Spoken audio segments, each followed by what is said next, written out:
Olá, está no ar o Pode Falar.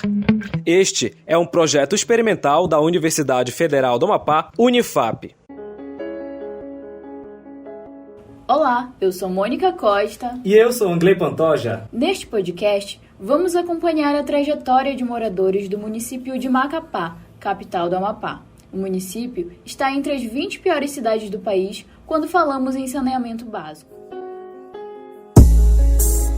Desde 2014, Macapá permanece no ranking dos piores indicadores de investimento, atendimento, tratamento e perdas de água, de acordo com o Instituto Trata Brasil 2023. Durante os meses de fevereiro a abril de 2023, acompanhamos famílias que tiveram que se adaptar às condições mínimas para ter acesso à água potável em casa. Mas para entendermos sobre o conceito de água como direito, devemos retroceder na história. O saneamento básico começou a ser discutido no Brasil em 1561, quando Estácio de Sá, no Rio de Janeiro, mandou escavar o primeiro poço para abastecer a cidade. Naquela época, não havia sequer políticas públicas que abordassem o tema.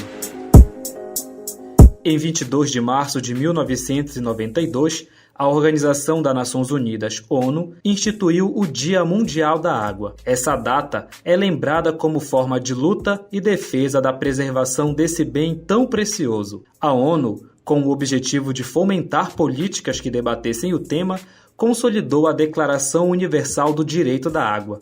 O documento reúne 10 artigos que ajudam a entender a importância da água na vida dos seres humanos.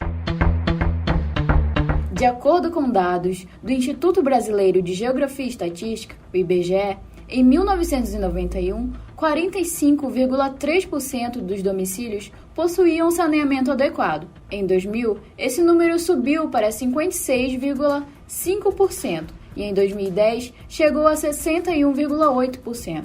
Porém, de acordo com o mesmo censo, a região norte está entre as principais regiões mais precárias.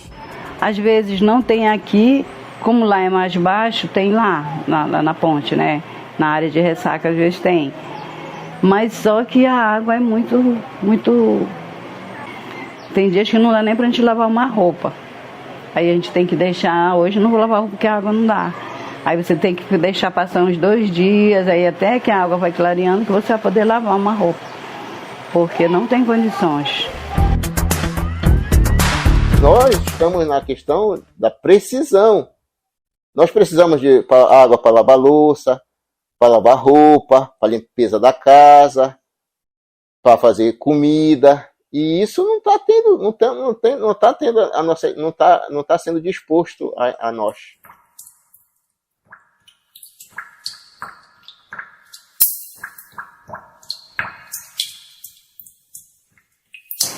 E a gente vê as mulheres descem na ponte, lá por debaixo da ponte, e elas tentam ligar as bombas para puxar um pouquinho de água para fazer o almoço.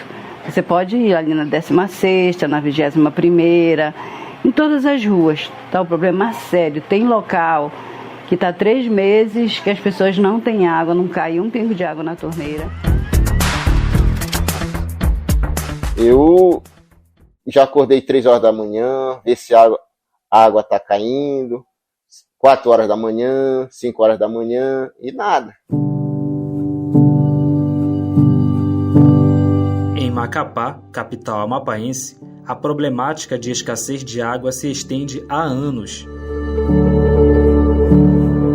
É o que conta Dona Carmen Maria Duarte, de 56 anos de idade, enfermeira. Carmen é moradora do bairro Congós, um dos bairros mais antigos da cidade. É natural do Pará, mas se mudou para o Amapá ainda bem pequena, quando tinha apenas 15 anos de idade. Quando eu mudei para cá, para o Congós, em 88, era tudo poço. Quase todas as casas tinham poço Amazonas. Quem podia fazer um poço artesiano, tinha um poço artesiano. Quem não podia, tinha o poço Amazonas. E aí, quando foram fazendo o asfalto, né, trazendo aqui para cá as melhorias, a gente até que melhorou um pouco e todo mundo fechou o poço. Logo depois começou é essa falta de água. E aí isso já vem de há muito tempo e nunca se resolve, né? Na verdade não sabe nem o que deve ser feito, né? Alguns lugares já tem caixa d'água no início da ponte, na 22, se eu não me engano, tem lá um castelo que foi construído por alguém lá para ajudar a comunidade, e aí já amenizou um pouco lá, né? Às 72 horas, quase todas as cidades estão sem energia elétrica. O apagão no Amapá completa hoje 4 dias. Uma onda de protestos tomou as ruas durante a noite e madrugada. Moradores colocaram fogo em pneus e pedaços de madeira. 3 de novembro de 2020. Essa data é sinônimo de recordações ruins. Foi nesse dia que o estado todo se silenciou. Ninguém sabia o que havia acontecido. Era o apagão. A falta de fornecimento de energia elétrica atingiu 13 dos 16 municípios do estado, que eram interligados à rede de energia nacional. O abastecimento de água, alimentação, serviços, telefonia e internet também foram afetados. Sempre houve esse problema no Congoz, né? Só que no apagão ficou assim maior esse problema, né? A gente no apagão foi muito ruim, porque a gente não tinha energia, a gente não tinha água e não tinha internet, não tinha nada, né? É como se a gente estivesse num local, tipo, sei lá, numa caverna, né? Que não dá para falar com ninguém, não tinha telefone, não tinha água. Muito ruim, meu Deus do céu, não dá nem para lembrar. Sem água, tu passa 1 hora mais ou menos, a gente fica logo, né? Estressado, fica preocupado com tanta coisa para fazer. Como que você vai cozinhar, como você vai tomar banho, como você vai assear as coisas. E nessa quentura que é aqui no norte, né, principalmente na nossa cidade, meu Deus do céu, sem tomar um banho uma tarde toda, você não consegue, né? Após fortes chuvas, um raio atingiu a subestação de energia elétrica, localizado na zona norte da capital. O raio causou um incontrolável incêndio, que destruiu transformadores que levavam luz à maior parte da população do estado. Foram 2 dias de blackouts total e 22 dias de rodízio. A falta de energia gerou um leque de prejuízos para a população. Mesmo as casas que tem um ar-condicionado, mesmo assim já é difícil, né? E principalmente para as casas que são aqui próximo da área de ressaca, e mesmo as da área de ressaca, né? É muito difícil para quem não tem água. Além do apagão, é importante lembrar que o Amapá também vivenciava a pandemia de Covid-19. E, como sabemos, as recomendações básicas para se proteger do vírus era manter a higiene básica, lavar as mãos com água e sabão. Mas com que água?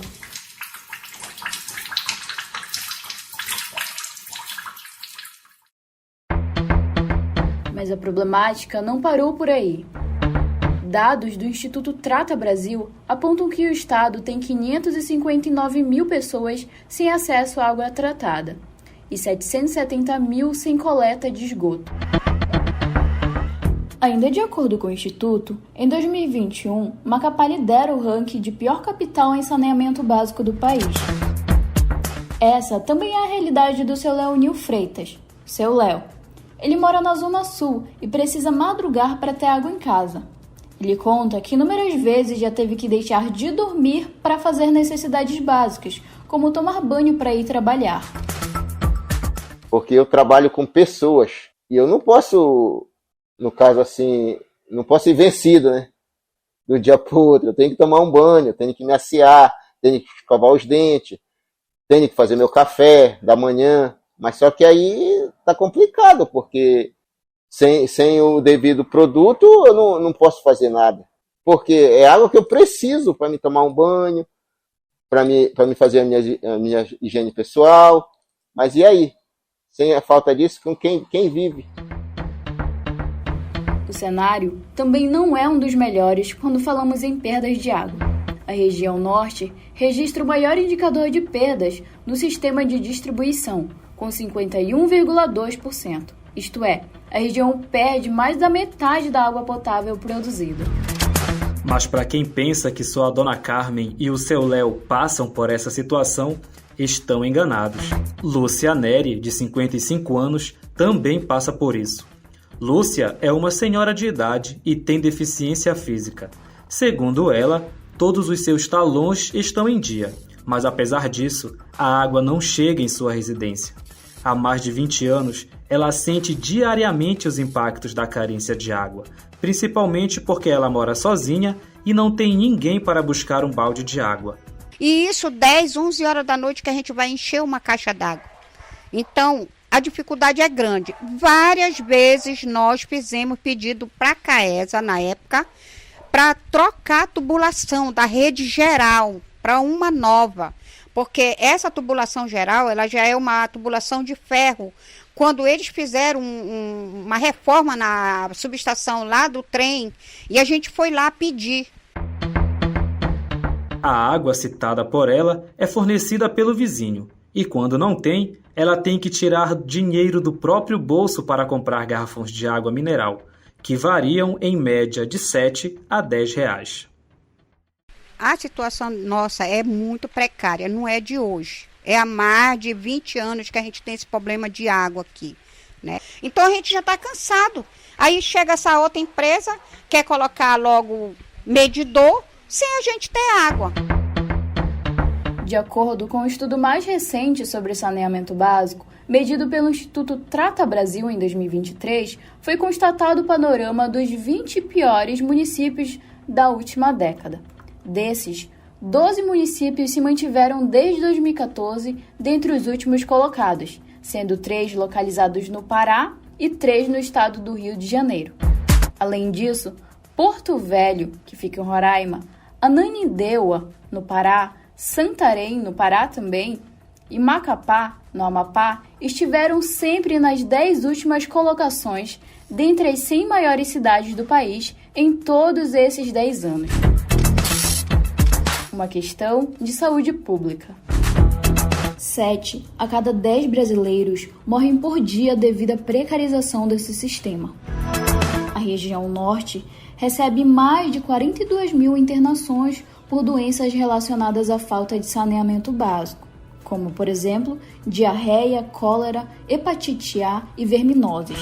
De acordo com a médica de Família e Comunidade pelo programa Médicos pelo Brasil, Valerie Magave, esse cenário é preocupante. Essa falta, de saneamento básico pode ocasionar diversas doenças.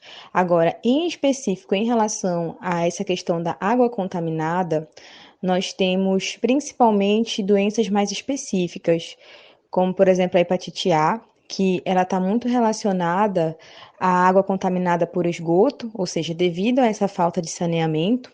Além disso, tem também a giardíase, que ela é causada por protozoários, Então, o paciente que ingere essa água contaminada pode também ter sinais de diarreias, dores abdominais, como em relação ao nível de saúde pública, é preocupante. É preocupante porque são doenças que a gente pode evitar, São doenças que, com saneamento adequado, poderíamos ter um número bem reduzido e, com isso, lá na emergência, por exemplo, a gente teria uma quantidade de pacientes bem menores de atendimento, em relação a esse atendimento. Esse podcast apresentou relatos vividos por moradores dos bairros Congóis e Buritizal, localizados na Zona Sul, e do bairro Perpétuo Socorro, localizado na região central de Macapá.